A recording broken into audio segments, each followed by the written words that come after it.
Bismillah, Assalamualaikum warahmatullahi wabarakatuh. Waalaikumsalam warahmatullahi wabarakatuh. Alhamdulillahi rabbil alamin, wa bihi nasta'in, wa ala umuri dunya waddin, wa ala alihi wa ashabihi ajmain, amma ba'd.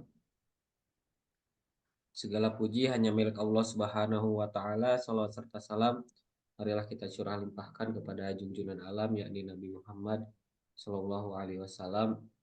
Lupa Allahumma kepada sholli. keluarganya, sahabatnya, tabiin, tabiut tabiin, dan insya Allah sampai kepada kita selaku pengikut jejak langkahnya hingga yaumil akhir.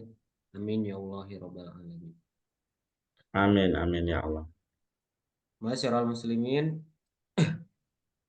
ibu bapak warga Muhammadiyah dimanapun berada, alhamdulillah tidak terasa waktu begitu cepat kita berkesempatan, kemudian Allah sehatkan untuk dapat berjumpa kembali pada kajian Sabtu malam Himpunan Putusan Tarjih Muhammadiyah. Kajian ini selalu kami tayangkan atau siaran tunda khusus di YouTube Muhammadiyah Jawa Barat. Bagi Bapak Ibu warga Muhammadiyah yang ingin menyaksikan ulang kajian pada malam Minggu ini, bila tidak berkesempatan tepat waktu maka bisa menyaksikan di lain waktu.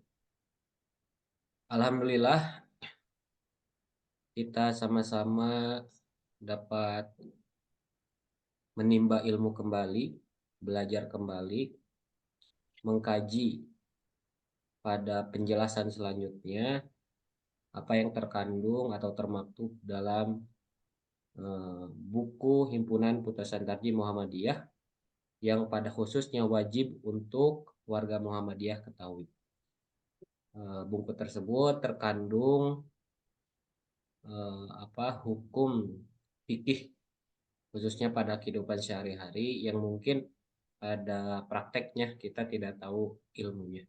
Maka pada kajian Sabtu malam ini, insya Allah dapat memberikan pengetahuan bagi kita semua. Sebelum masuk kepada pembahasan, mari kita sambut terlebih dahulu pemateri kita, Ustadz Jati Sarwoedi. Assalamualaikum Ustadz. Waalaikumsalam warahmatullahi wabarakatuh. Bagaimana kabarnya Ustadz? Kabar keluarga?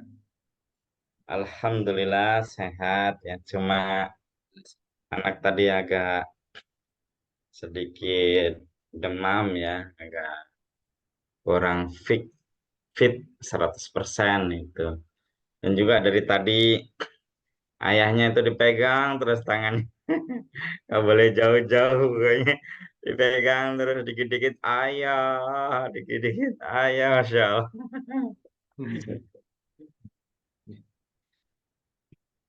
Karena cinta pertama seorang putri itu ayahnya. Iya, ya ini tanggung jawab sebagai orang tua kan ya. Baik Ustaz. Alhamdulillah kita sama-sama akan melanjutkan pembahasan Himpunan Putusan Tarjih Muhammadiyah kepada Ustadz Jati Sarwoedi. Dipersilakan. Iya,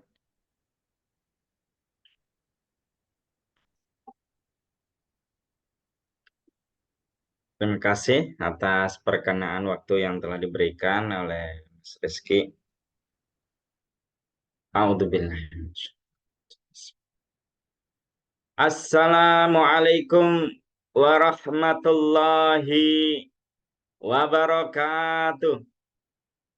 Waalaikumsalam. Alhamdulillah. Alhamdulillahi Rabbil Alamin. Wabihi nasta'inu wa ala umurid dunya wa din. Wassalatu wassalamu ala nabiyyina wa maulana Muhammadin wa ala alihi wa ashabihi ajma'in amma ba'du. di malam Ahad yang mulia ini,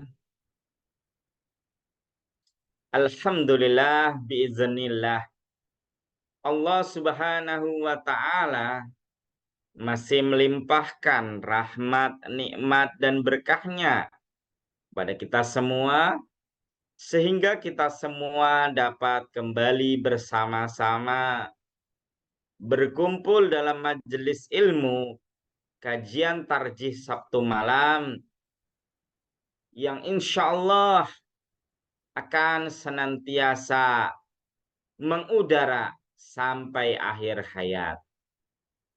Fa insya Allah akan senantiasa mensyiarkan, akan senantiasa menyampaikan ilmu-ilmu yang bermanfaat terkait Himpunan Putusan Tarjih Muhammadiyah Jilid 1, yang tentunya mungkin atau barangkali di antara hadirin pemirsa sekalian masih ada yang belum sempat membacanya. Ma'asyiral muslimin, warga Muhammadiyah dan simpatisannya yang dirahmati dan diberkahi oleh Allah. Sebagaimana tadi yang telah disampaikan oleh Mas Moderator, Mas Rizky Fatur Rahman, maka ini adalah episode ke-11 atau edisi ke-11. Tentunya edisi atau episode yang ke-11 ini melanjutkan episode-episode yang sebelumnya. Apabila belum sempat saya menyelesaikan menyampaikannya. Sebagaimana pada pertemuan yang ke-10 saat pekan yang lalu, saya telah menyampaikan mengenai waktu sholat subuh dan bab sholat. Ya, di awal-awal tadi sempat hanya sampai di meletakkan kedua tangan di atas dada. Untuk itu, ma'asyiral muslimin sekalian, meskipun ini by Zoom, ya ini karena ada masalah teknis ya, jadi ada sesuatu yang tidak memungkinkan untuk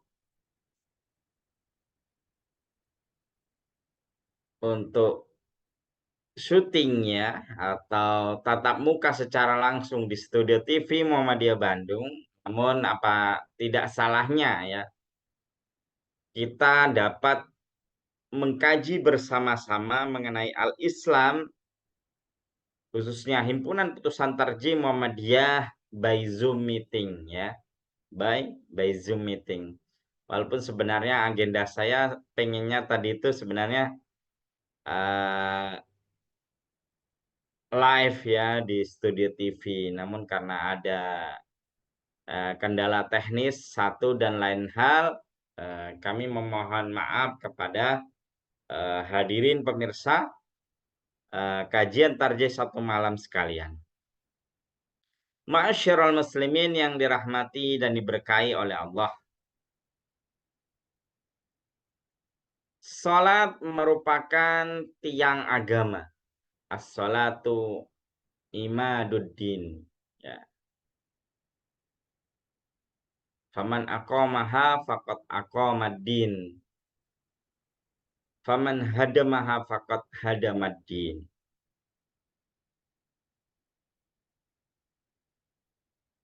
Salat adalah tiang agama. Barang siapa yang mendirikannya, maka dia telah mendirikan sebagian pondasi agama Islam. Barang siapa yang meninggalkannya, maka dia telah menghancurkan salah satu pondasi agama Islam. Ma'asyiral muslimin yang dirahmati dan diberkahi oleh Allah. Baginda Rasulullah Sallallahu Alaihi Wasallam bersabda di dalam hadis Sahih riwayat Al Bukhari, "Sallu kama ra'aitumuni usolli." Salatlah sebagaimana kalian melihat aku. Aku ini adalah baginda Rasulullah Shallallahu Alaihi Wasallam salat. Jadi salatlah sebagaimana kalian melihat aku Nabi Muhammad salat. Seperti itu. Ma'asyiral muslimin yang dirahmati dan diberkahi oleh Allah. Setelah kita meletakkan kedua tangan di atas dada, maka selanjutnya yakni membaca doa iftitah. Doa iftitah yang diajarkan oleh baginda Rasulullah Shallallahu Alaihi Wasallam memang sebenarnya banyak versi. Namun terkait sholat fardu yang telah diteliti atau yang telah diputuskan oleh Majelis Tarjih dan Tajdid Pimpinan Pusat Muhammadiyah, maka hanya ada dua redaksi. Adapun redaksi yang pertama yakni Allahumma ba'id baini wa baina khotoyaya kama ba'adta bainal masyriqi wal maghrib. Allahumma nakkini minal khotoya kama yunaqqas thawbul abyadu minad danas. Allahumma ghsil khotoyaya bil ma'i was salji wal barad. Muttafaq alaih. Allahumma ba'id baini ini sebenarnya kalau di dalam kitab Sahih Bukhari, Sahih Muslim ini memang redaksinya bermacam-macam ya, variasi. Jadi saya perhatikan ada yang Allahumma ghasil min khotaya. Ada juga Allahumma ghasil khotaya. Ada juga Allahumma ghasil khotayaya. Tuh. Kemudian ada juga Allahumma nakkini minal khotayaya dan sebagainya. Namun memang kalau kita mau menelusuri lebih dalam, mengkaji lebih dalam, memang dalil yang terkuat terkait redaksi Allahumma ba'id baini memang ini adalah sebagaimana yang telah diputuskan oleh Majelis Tarjih dan Tajdid Pimpinan Pusat Muhammadiyah. Tadi bunyinya Allahumma ba'id baini wa baina khotoyaya kama ba'atta bainal masyriqi wal maghrib. Allahumma nakkini minal khotoya kama yunaqqas thawbul abyadu minad danas. Allahumma ghasil khotoyaya bil ma'i was salji wal barad. Nah, seperti itu redaksinya. Kemudian kalau sebagaimana yang terdapat di dalam kitab Sahih Muslim, maka doa iftitah yang kedua yakni wajjahtu wajhiya lilladzi fataras samawati wal ard hanifan musliman wa ma ana minal musyrikin. Inna salati wa nusuki wa mahyaya wa mamati lillahi rabbil alamin. La syarika lahu wa bidzalika umirtu wa ana awwalul muslimin. Atau wa ana minal muslimin. Allahumma antal maliku la ilaha illa anta. Anta rabbi wa ana abduk. Wa ana abduka zalamtu nafsi wa ataraftu bidzambi. Faghfir li dhunubi jami'an la yaghfiru dzunuba illa anta. Wahdini li ahsanil akhlaqi la yahdi li ahsaniha illa anta. Wasrif anni sayyi'aha la yasrifu anni sayyi'aha illa ant. Labbaika wa sa'daika wal khairu kulluhu fi yadaik wasyarru laisa ilaika ana bika wa ilaik. Tabarakta wa ta'alaita astaghfiruka wa atubu ilaik. Masya Allah. Ternyata doanya hampir satu halaman ini, insya Allah. Jadi terkait doa iftitah yang kedua, maka redaksinya tadi dimulai dari wajah tu wajhiya sampai wa ana awwalul muslimin atau wa ana minal muslimin. Terus dilanjutkan Allahumma antal maliku la ilaha illa anta sampai wa tabarakta wa ta'alaita astaghfiruka wa atubu ilaih. Ma'asyiral muslimin yang dirahmati dan diberkahi oleh Allah. Meskipun di tetangga kita itu ada yang memiliki pemahaman doa wajah itu ada yang lebih simpel. Jadi dimulai dengan Allahu Akbar kabira walhamdulillahi katsira wa subhanallahi bukratan wa asila. Ini wajahtu wajhiya lilladzi fataras samawati wal ard hanifan musliman wa ma kana minal musyrikin atau wa ma ana awalul muslimin. Nah, meskipun di tetangga kita masih meyakini pemahaman yang seperti itu, ya, ya namun ya nggak salah ya, silahkan ya kalau bagi jamaah sekalian yang mau mengamalkan hal itu. Namun sekali lagi saya tegaskan, sebenarnya terkait redaksi wajah tu wajhiyah ini yang terdapat di dalam kitab Sahih Muslim yang sahih hadisnya itu bukan dimulai dari Allahu Akbar kabiro tapi dimulai dari wajah tu wajhiya lilladzi fataras samawati wal ard. Jadi bukan dimulai dari Allahu Akbar kabir. Ustadz, lalu kalau doa Allahu Akbar kabiro itu termasuk doa iftitah? Bukan. Jawabannya benar sekali termasuk doa iftitah. Namun yang biasanya digunakan oleh baginda Rasulullah Shallallahu Alaihi Wasallam saat sholat sunnah atau saat sholat malam.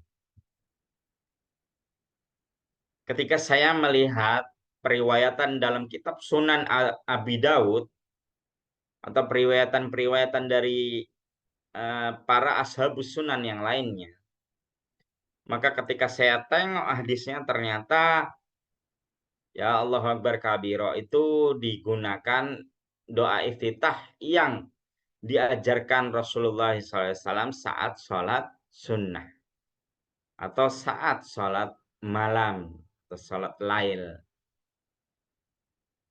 Sehingga bagi yang tetap mau mengamalkannya ya silahkan.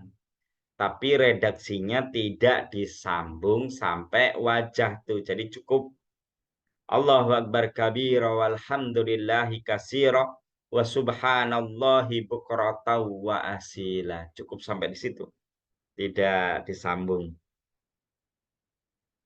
Kalau mau disambung, saya sampai sekarang belum menemukan dalilnya di dalam kitab-kitab hadis primer. Tuh. Jadi kalau yang sahih, sebagaimana di dalam Sahih Muslim itu dimulai dari wajah tuh. Bahkan redaksi doa iftitahnya panjang sekali.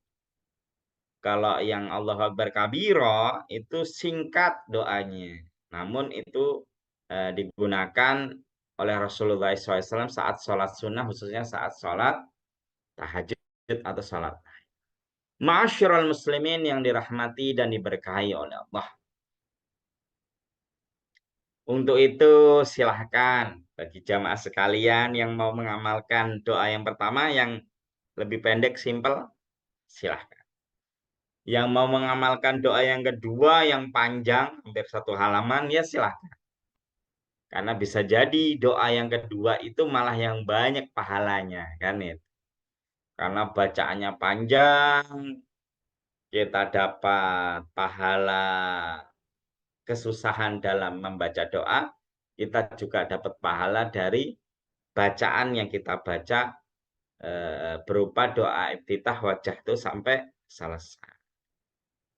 Ma'asyiral muslimin yang dirahmati dan diberkahi oleh Allah. Setelah iftitah, maka kemudian kita jangan lupa mengucapkan ta'awuz. A'udzu billahi minasyaitonir rajim. Bismillahirrahmanirrahim. Kenapa Ustadz kok harus membaca ta'awuz? Ya, tentunya karena Allah Subhanahu wa taala berfirman, "Fa idza qara'tal Qur'ana fasta'id billahi minasyaitonir rajim." Jika kalian hendak membaca Al-Qur'an, maka jangan lupa memohonlah kalian perlindungan dari kejahatan setan yang terkutuk. Seperti itu.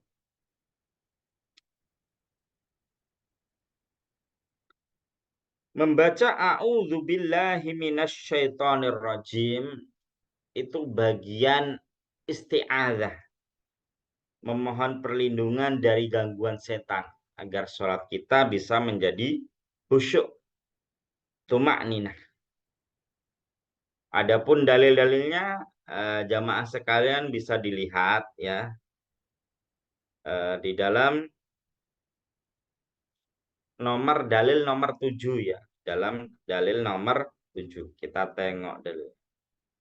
Allah Subhanahu wa taala berfirman dalam Quran surat An-Nahl ayat 98. A'udzu billahi minasyaitonir rajim. Bismillahirrahmanirrahim. فَإِذَا قَرَأْتَ الْقُرْآنَ فَاسْتَعِذْ بِاللَّهِ مِنَ الشَّيْطَانِ الرَّجِيمِ. Quran Surat An-Nahl ayat 98. Nah ini sebagaimana tadi telah saya sampaikan. Kemudian dalil yang kedua, dan menurut hadis yang diriwayatkan oleh Abu Sa'id Al-Khudri bahwasanya Nabi Shallallahu Alaihi Wasallam adalah membaca ta'awuz itu sebagaimana yang tersebut dalam kitab Muhazzab. Ibnu Al-Munzir, Al-Hafidh Ibnu Al-Munzir berkata bahwa diceritakan dari Nabi SAW bahwa sebelum membaca Al-Quran, beliau berdoa, A'udzubillahi minasyaitonir rajim. Tersebut dalam kitab Nailul Autar juz 11. Nah, untuk lebih detailnya lagi, dalil-dalilnya bisa dibaca di dalam kitab Himpunan Putusan Tarjih Muhammadiyah jilid ketiga.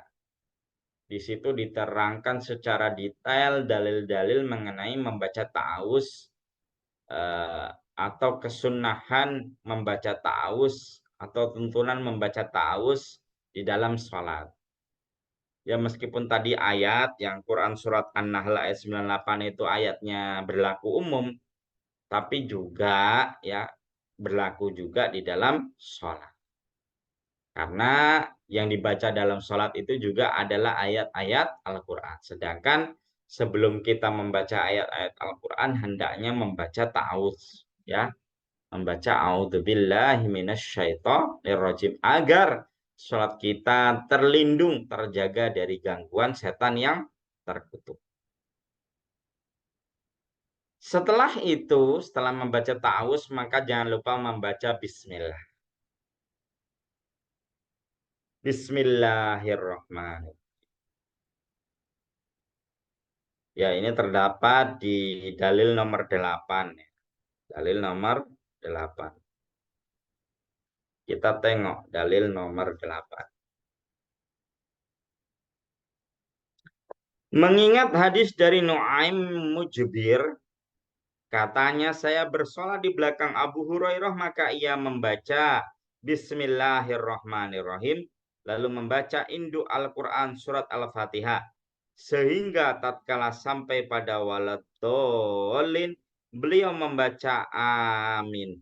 Dan orang-orang pun sama-sama membaca amin. Begitu juga tiap-tiap hendak sujud mengucapkan Allahu Akbar. Dan bila berdiri dari duduk dalam rakaat kedua, beliau mengucapkan Allahu Akbar. Setelah bersalam, beliau berkata, demi yang menguasai diriku, sungguh salatku yang paling menyerupai salatnya Rasulullah SAW. Diriwayatkan oleh An-Nasa'i Ibnu Huzaimah.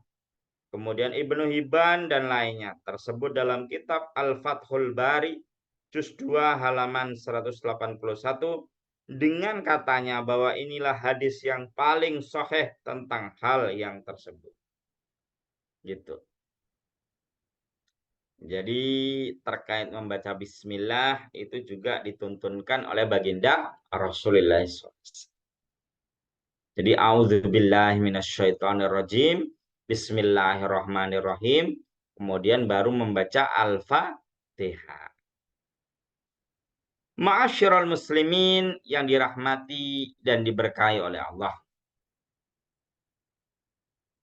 Al-Fatihah atau Ummul Kitab, Ummul Quran merupakan suatu pokok dalam sholat, dalam gerakan sholat, dalam rangkaian sholat. Bahkan juga termasuk dalam rukun sholat.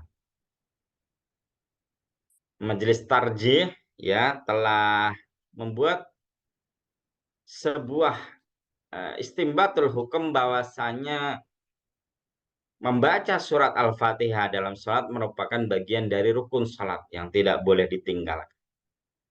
Namun ini hanya berlaku secara umum, jemaah sekalian.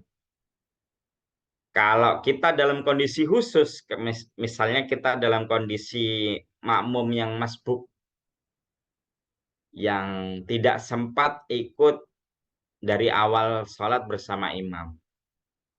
Misalnya kita masih bisa mendapati rukuk bersama imam, maka kita secara khusus berdasarkan dalil-dalil dari sahabat Nabi Muhammad SAW, dari baginda Rasulullah SAW yang diriwayatkan oleh para ashabus sunan, maka kita telah mendapatkan 1 rakaat. Ya, kata baginda Rasulullah SAW, man adrokal imamu raki'an faqad adrokas shalah. Atau dalam riwayat yang lain, man adrokal imamu rakaatan faqad adrokas shalah. Barang siapa yang mendapati bersama imam rukuk, ya sempat rukuk bersama imam, maka dia telah mendapatkan 1 rakaat dalam sholat. Meskipun Al-Fatihah itu bagian dari rukun sholat, ya, tapi ini keterangan bagian dari rukun sholat ini adalah keterangan yang umum, ya. Kemudian ada keterangan khususnya. Keterangan khususnya bagi makmum masbuk, meskipun tidak sempat membaca Al-Fatihah bersama imam, namun dia tetap telah mendapatkan 1 rakaat. Ma'asyiral muslimin yang dirahmati dan diberkahi oleh Allah. Rasulullah Shallallahu Alaihi Wasallam bersabda di dalam hadis yang diriwayatkan oleh Bukhari dan Muslim atau muttafaq alaih, la salata liman lam yaqra bi Fatihatil Kitab. Tidak ada salat bagi siapa yang tidak membaca Ummul Kitab atau Al-Fatihah di dalam salat. Hadis ini menunjukkan bahwasanya Al-Fatihah merupakan bagian dari rukun salat. Juga Rasulullah SAW pernah bersabda di dalam riwayat yang lain yang juga diriwayatkan oleh Imam Al-Bukhari dalam kitab Sahihnya. Pernah suatu ketika bahwasanya Rasulullah SAW mendengar sahabatnya membaca suatu bacaan di belakang imam, di belakang Rasulullah. Setelah salam, Rasulullah SAW bertanya atau menegur, "Hei, siapa yang tadi membaca suatu bacaan di belakang?" Lalu salah satu sahabat menjawab, "Saya, wahai Rasulullah." Lalu kata baginda Rasulullah SAW, "Hei, ketahuilah, sesungguhnya ketika imam sedang membaca suatu bacaan dalam sholat, maka tidak ada bacaan apapun itu kecuali Ummul Kitab, kecuali Al-Fatihah." Berarti sebagaimana hadis tadi yang telah saya sebutkan dalam Sahih Bukhari, maka ketika posisi imam sedang membaca surat Al-Fatihah, maka kita boleh membaca juga surat Al-Fatihah. Ya, meskipun kondisi imam itu sedang membaca surat dari Al-Quran.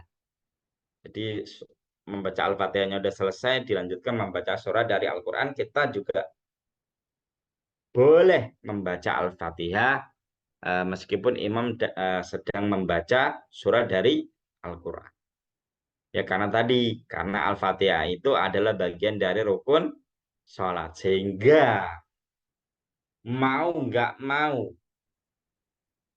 harus bagi makmum yang mengikuti sholat berjamaah bersama imam dari awal hendaknya atau harus membaca Al-Fatihah dalam sholat.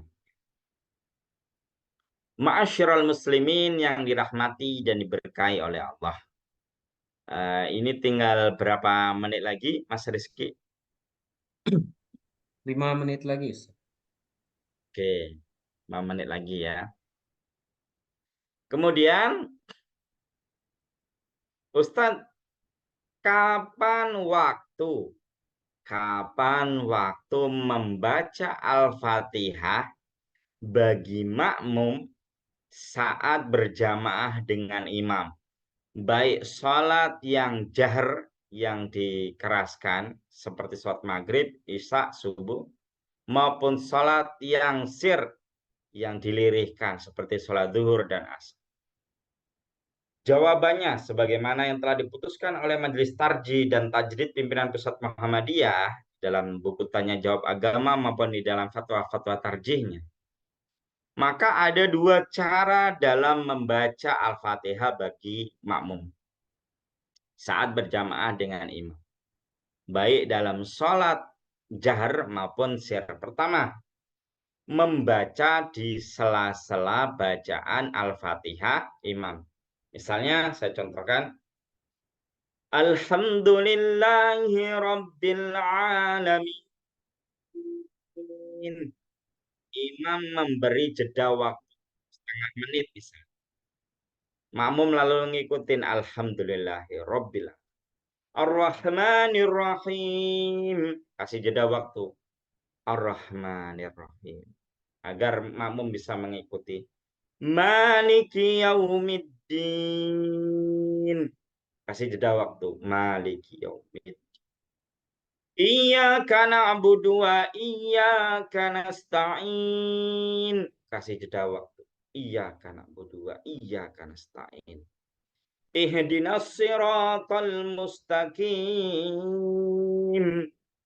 Kasih jeda waktu agar imam membaca, agar makmum membaca ihdinas siratal ladzina an'amta 'alaihim ghairil maghdubi 'alaihim waladdallin.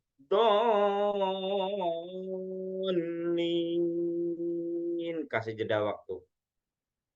Siratal ladzina an'amta 'alaihim ghairil maghdubi 'alaihim waladdallin. Seperti itu. Jadi di sela-sela imam membaca Al-Fatihah antara ayat per ayat. Makmum membaca surat Al-Fatihah bersama imam. Dalam arti itu bukan membersamai bacaan imam, tapi ikut membaca Al-Fatihah bersama imam. Seperti itu. Alhamdulillahirabbil alamin. Setelah itu ngikutin makmum alhamdulillahirabbil alamin. Imamnya harus ngasih jeda waktu. Ar-Rahmanir Rahim, makmum ngikutin Ar-Rahman. Sampai waladdallin. Kemudian sama-sama membaca amin, baik imam maupun makmum. Ma'asyiral muslimin yang dirahmati dan diberkahi oleh Allah. Lalu bagaimana cara yang kedua? Cara yang kedua yakni setelah imam membaca waladdallin amin bersama-sama dengan makmum membaca amin, maka imam memberi jeda waktu ya sekitar 1 sampai 2 menit agar makmum membaca Al-Fatihah. Jadi misalnya saya contohkan Siratal ladzina an'amta 'alaihim ghairil maghdubi 'alaihim waladdallin.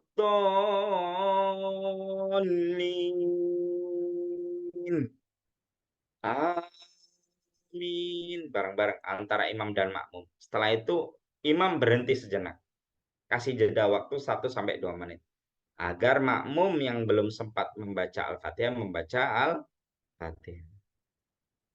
Ketika udah selesai baru lanjut membaca surat dari Al-Quran. Nah seperti itu. Jadi ada 2 tata cara atau 2 waktu kapan makmum itu membaca Al-Fatihah di belakang imam. Bisa di antara sela-sela tadi imam membaca Al-Fatihah antara ayat 1, 2, 3 sampai ayat ke-7 ataupun setelah amin imam memberi waktu 1 sampai 2 menit agar makmum membaca surat Al-Fatihah. Ma'asyiral muslimin yang dirahmati dan diberkahi oleh Allah. Untuk terkait dalilnya, dalil yang pertama ini berdasarkan hadis muttafaq alaih bahwasanya Rasulullah Shallallahu Alaihi Wasallam menerangkan setiap bacaan Al-Fatihah maka Allah itu akan menjawab bacaan Al-Fatihah kita. Itu redaksinya secara umum seperti itu. Kemudian dalil yang kedua ini berdasarkan hadis juga yang diriwayatkan oleh Al-Bukhari dan Muslim bahwasannya ya yang tadi telah saya sampaikan ya tidak ada bacaan yang lain di dalam sholat fardu ketika berjamaah selain Ummul Kitab atau selain Al-Fatihah. Seperti itu. Jadi tentunya bagi imam harus benar-benar tahu diri ya. Hendaknya memberi waktu makmum agar membaca Ummul Kitab, membaca Al-Fatihah. Wallahu a'lamu bishawab. Saya kembalikan ke Mas Moderator. Baik, alhamdulillah. Terima kasih atas pemaparan tentang kajian selanjutnya terkait sholat. Melanjutkan mulai dari pembacaan iftitah ya Ustaz, doa iftitah, kemudian masuk kepada apa namanya, satu rakaat itu dihitung ketika apa, seperti itu. Ya, Kemudian tadi karena memang pembacaan Al-Fatihah ini merupakan inti dari sholat itu sendiri, maka seorang makmum pun diwajibkan untuk membacakan. Tata caranya salah satunya tadi mengikuti imam atau imam memberikan jeda untuk memberikan kesempatan makmum membacakan. Baik Ustaz. Sekarang masuk kepada pertanyaan. Mungkin Ustaz terkait pembacaan Al-Fatihah itu sendiri umum di kalangan kita pembacaannya itu ketika imam membacakan surat-surat. Saya sendiri pun sampai sekarang tata caranya seperti itu. Jadi apa namanya? Pas awal pas awalnya itu sempat apa namanya? Ada kebingungan juga saya sendiri. Soalnya apabila ya, Al-Fatihah dibaca ketika imam sedang membaca surat itu takutnya ketika imam salah membaca surat kan peran makmum untuk memberitahu ya Ustaz. Nah, ya, ketika makmum fokus baca Al-Fatihah itu takutnya peran tersebut tidak dapat dilakukan seperti itu. Cuman ya, kayaknya untuk halayak sebagian besar orang ketika membaca Al-Fatihahnya itu bersamaan ketika imam membaca surat. Kemudian ya, saya juga apa namanya? Kalau tidak salah pernah mendengar juga. Jadi ketika imam membaca Al-Fatihah itu memang makmum itu jangan apa namanya membaca yang lain gitu. Seperti itu saya. Apakah yang benar itu bagaimana, Ustaz? Iya, eh, ya tadi sebenarnya telah saya sampaikan ya dalilnya. Jadi ada sebuah riwayat yang diriwayatkan oleh Al-Bukhari dan Muslim dalam kitab Sahihnya bahwasanya Rasulullah ketika mengimami salat berjamaah itu mendengar sahabat membaca membaca sesuatu di belakang Rasulullah. Lalu kemudian Rasulullah bertanya, lalu salah satu sahabat mengacungkan jari, menjawab, "Ya saya wahai Rasulullah." Lalu kata Rasulullah SAW menegur dan menyampaikan, sesungguhnya ketika imam membaca suatu bacaan dalam sholat, maka tidak ada bacaan, maka tidak boleh ada bacaan apapun selain umul kita. Berarti ya kita tetap bisa membaca suatu bacaan yang penting bacaannya itu adalah umul kitab atau al-fatihah itu. Jadi harus tetap tetap membaca gitu. Atau misalnya kita menyimaknya, misalnya imam membaca Alhamdulillahirobbilalamin, kita menyimak menyimak bacaan imam Alhamdulillahirobbilalamin. Kita nyimaknya dalam hati, kita seolah-olah melafazkannya dalam hati. Itu juga bisa. Ar-Rahmanir-Rahim. Kita menyimak Ar-Rahmanir-Rahim. Seolah-olah kita membaca Ar-Rahman. Tapi itu di dalam hati. Itu juga bagian dari kita sudah membaca Al-Fatihah.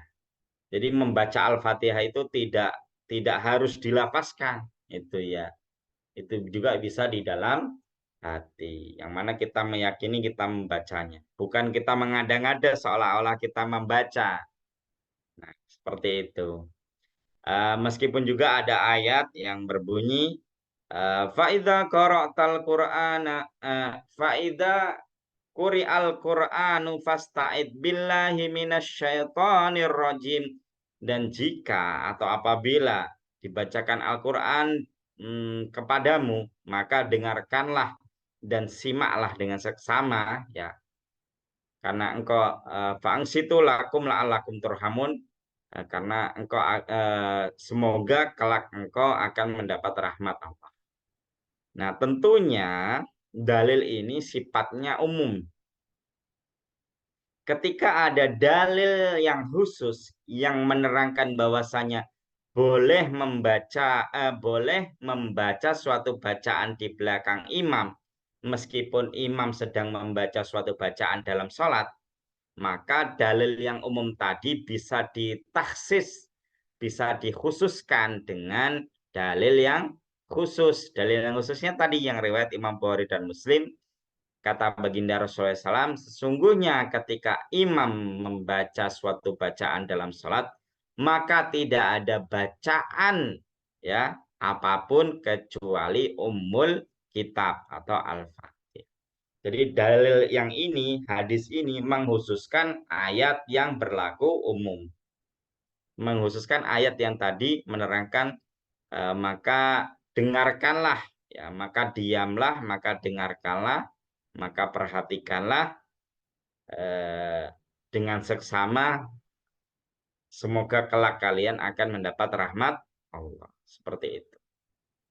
Jadi bisa, hadis itu bisa mentaksis Al-Quran, itu bisa. Karena Al-Quran itu tidak bisa berdiri sendiri, itu ya. Ya, contohnya tentang gerakan-gerakan sholat.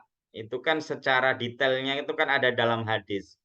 Kalau kita cuma memakai Al-Quran berarti kita nggak melakukan gerakan-gerakan sholat itu karena diterangkan di dalam al-hadis. Wallahu a'lam bishawab. Baik, terima kasih Ustadz. Alhamdulillah Ya, penjelasan secara eksplisit telah disampaikan tadi. Oleh karena itu, eh, apa yang kita lakukan kebiasaan bisa dikatakan istilahnya yang keluar dari memang apa yang termaktub dalam himpunan putusan tadi bisa kita perbaiki bersama sesuai tuntutan. iya, Ustaz, kemudian masuk kepada pertanyaan kedua, ini masalah apa namanya tadi yang masuk ke dalam satu rakaat itu ketika berbarengan ruku ya Ustaz. Itu kan apa namanya saya pernah membaca hadisnya bahwasanya etika ketika pergi ke masjid itu bisa kinah dengan tenang tanpa terburu-buru seperti itu. Nah, yang terburu-buru itu biasanya takut kehilangan rakaatnya. Tapi Mhm. dalam etika hadisnya Rasul Rasul apa namanya memberikan tuntutan bahwasanya tenang saja gitu. Apabila memang sholatnya ketinggalan ya tinggal sempurnakan seperti itu. Tapi ada di beberapa instansi pendidikan itu Ustaz, demi menertibkan sholat sholat apa namanya seringkali eh, aturan yang ada di instansi tersebut menutup apa yang disabdakan oleh Nabi Muhammad SAW. Oleh karena itu, Ya. apa yang terjadi? Jadi si santri itu memang ketika waktunya azan, apa ketika akan melaksanakan sholat itu lari, lari seperti itu. Kita seringkali lihatlah video-videonya di beberapa pesantren. Ya, Nah, untuk betul. pembelajaran apakah diperkenankan seperti itu atau pembelajaran seharusnya memang sesuai tuntunan Rasul tadi? Bagaimana, Ustaz? Ya, ya memang saya sendiri juga merasakan ya. Dulu saya pernah nyantri ya, pernah jadi santri. Jadi kalau waktu sholat itu suruh cepet-cepet, karena kalau nggak cepet-cepet itu kena rotan nih.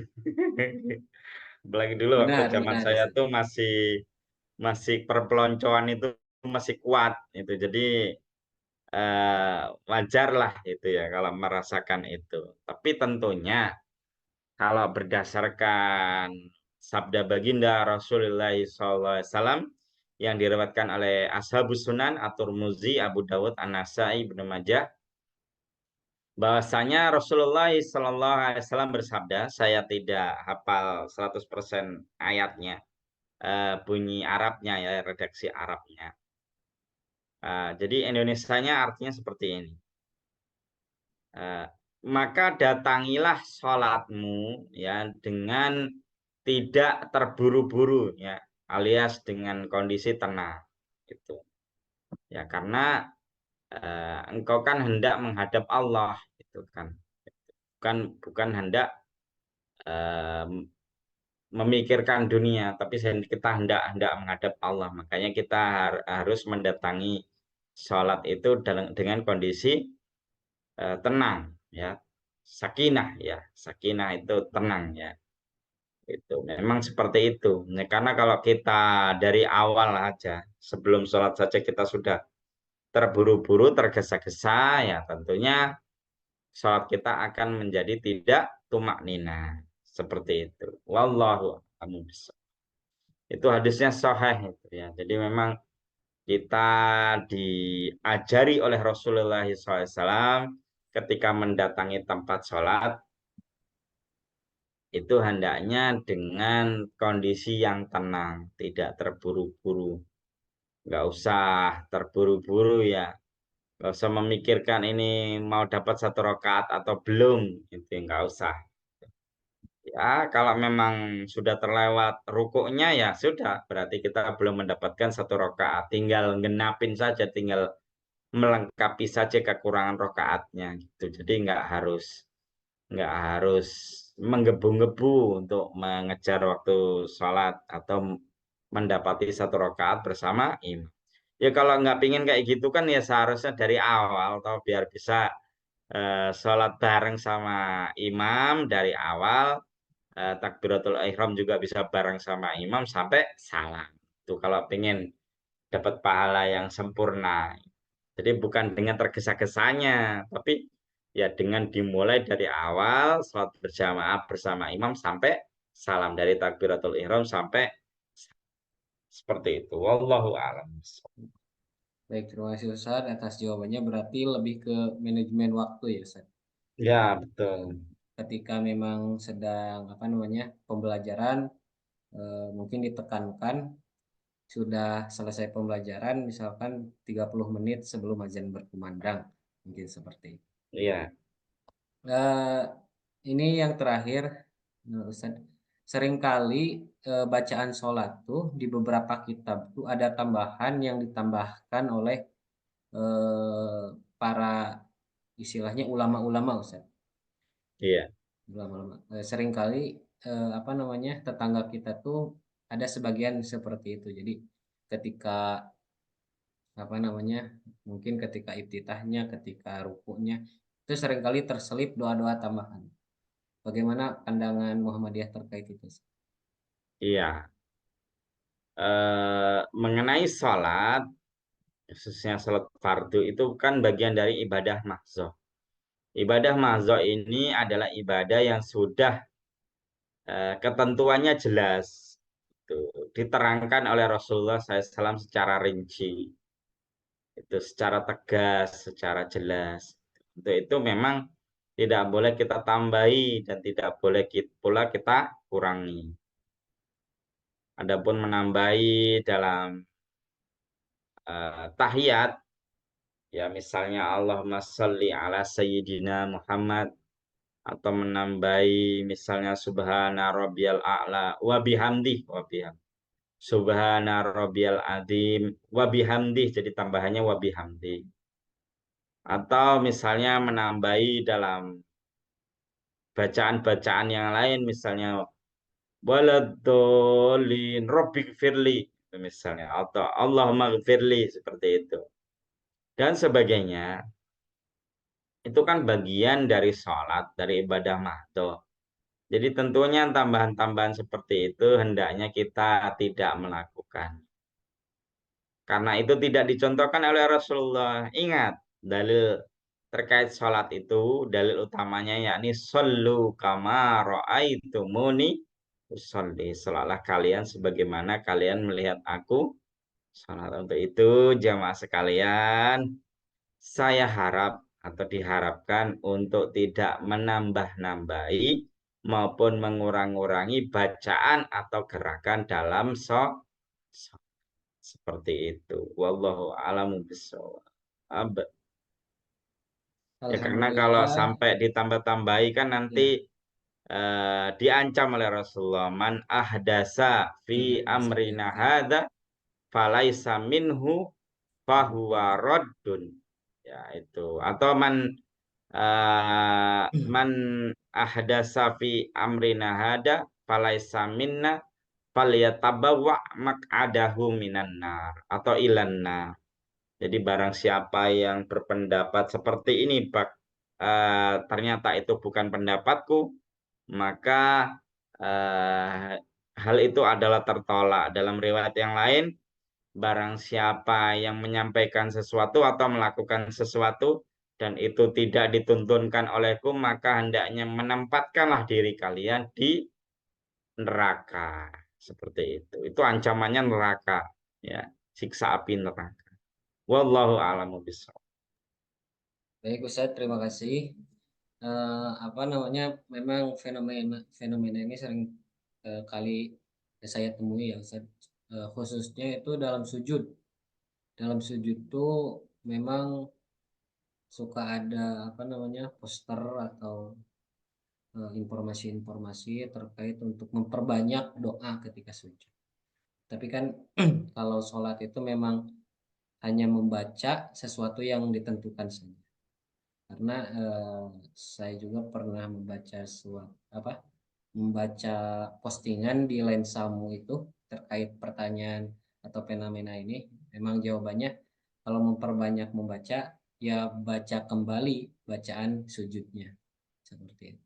Mau tiga Ya, kali ini atau saya tambahkan kalau hanya dua. terkait ini ya. Jadi memang ada sabda baginda Rasulullah Sallallahu Alaihi Wasallam, eh, sesungguhnya ya ini hadisnya diriwayatkan oleh Al Bukhari, Muslim dan Ashabus Sunan ya. Sesungguhnya ada suatu waktu ya, yang mana waktu itu mustajab doanya, yakni saat ruku dan sujud itu. Maka kata baginda Rasulullah SAW, fa'aksirud doa fir ruku' was sujud. Maka perbanyaklah doa ketika rukuk dan sujud. Nah, memperbanyak doa ketika rukuk dan sujud itu bukan berarti kita membuat doa-doa sendiri. Ya, kalau kita membuat doa-doa sendiri, itu majelis tarjih memberi dispensasi sebelum salam. Jadi misalnya setelah Allahumma sholli ala Muhammad wa ala ali Muhammad kama shallaita ala Ibrahim wa ala Ibrahim wa barik ala Muhammad wa ali Muhammad kama barakta ala Ibrahim wa ala Ibrahim innaka Hamidum Majid. Kan setelah itu bisa membaca doa Allahumma inni a'udzubika min adzabi jahannam wa min adzabil qabri wa min fitnatil mahya wal mamat wa min syarri fitnatil masiihid dajjal. Atau Allahumma inni dzalamtu nafsi dzulman katsira wa la yaghfiru dzunuba illa anta faghfirli maghfiratan min indik warhamni innaka antal ghafurur rahim. Atau membaca doa yang lain, misalnya kita pengen misalnya doa memohon ampunan kedua orang tua, doa memohon rezeki yang halal thayyib itu. Jadi sebelum salam doanya. Kalau doa-doa di luar sebelum salam itu memang harus yang masyru', ya, yang berarti yang kita ulangi dalam memperbanyak doa ketika rukuk dan sujud itu ya bacaan rukuk sujudnya. Misalnya subhana rabbil azim ya diulangi subhana rabbil azim, subhana rabbil azim, subhana rabbil azim. Kalau subhanakallahumma rabbana wa bihamdika allahumma firli berarti yang diulangi itu subhanakallahumma rabbana wa bihamdika allahumma firli subhanaka subhana rabbika allahumma subhanaka allahumma rabbana wa bihamdika allahumma firli. Jadi diulang-ulangi itunya. Tapi kalau sebelum salam ya itu kan memang ada hadisnya ya. Itu jadi di dalam sebuah hadis yang diriwayatkan oleh Ashabus Sunan bahwasanya Rasulullah SAW bersabda, perbanyaklah doa sebelum salam. Itu. Kemudian kata Rasulullah SAW, sesuai kemampuanmu, sesuai keinginanmu. Itu. Jadi kita diperbolehkan membaca doa-doa lain di luar sholat kalau sebelum salam. Seperti itu. Wallahu a'lam bishawab. Alhamdulillah, waktu tidak terasa Ustadz kita sampai kepada akhir kajian. Sebelumnya pertanyaan telah secara detail disampaikan. Insya Allah semua yang mendengarkan ibu bapak warga Muhammadiyah dimanapun berada bisa dipahami kemudian kita amalkan bersama dalam keseharian. Ya, Sebelum amin, amin. Alhamdulillah. Sebelum kita tutup, terima kasih Ustadz atas waktunya. Ya, sama-sama Mas Rizky. Ya, selamat berakhir pekan. Apa namanya? Semoga senantiasa Allah Subhanahu Wa Taala sehatkan, kemudian eh, Amin. apa namanya? Dawamkan kegiatan ini, Amin. apa namanya? Untuk beberapa minggu ke depan ataupun tahun ke depan supaya tidak terputus. Ya, amin. Sampai apa namanya tamat kitab himpunan putusan terjemah buku Ya, himpunan ya putusan nanti kalau terjemah. tamat HPT 1 lanjut HPT 2, Nah, HPT 3. sampai terakhir Ya, sampai selesai. sampai selesai. Alhamdulillah. Masyarul muslimin, ibu bapak warga Muhammadiyah dimanapun berada, alhamdulillah kita telah simak bersama kajian pada minggu kali ini, kajian pada malam minggu kali ini, kajian Sabtu malam himpunan putusan tarjih Muhammadiyah, disiarkan secara langsung atau siaran tunda di YouTube Muhammadiyah Jawa Barat. Kepada Bapak dan Ibu semuanya, alhamdulillah apa yang telah disampaikan sedikitnya atau alhamdulillah banyak apa yang telah kita dapatkan terkait ilmu yang mungkin sebelumnya kita tidak dapati atau kita belum tahu. Nah, untuk sekarang insya Allah kita tahu dan kita bisa implementasikan di kehidupan kita sehari-hari. Amin. Amin, Ya amin. Rabbal Ya. Alamin. Sebelum ditutup, jangan lupa untuk like, ya, untuk memberikan Baik. pendapatnya di kolom komentar jika ada yang ingin disampaikan, kemudian untuk mensubscribe sebagai bentuk support untuk kemajuan channel Muhammadiyah Jawa Barat. Amin, Sekali amin lagi ya terima Allah. kasih Ustadz, semoga disehatkan dan sampai Ya, jumpa amin. di minggu selanjutnya. Oke, ya, semangat juga Mas Rizky, semangat. Billahi bisabilil haq, astaghfirul khairat, kun, wal qalami wa ma yasturun. Assalamualaikum warahmatullahi wabarakatuh. Waalaikumsalam warahmatullahi wabarakatuh.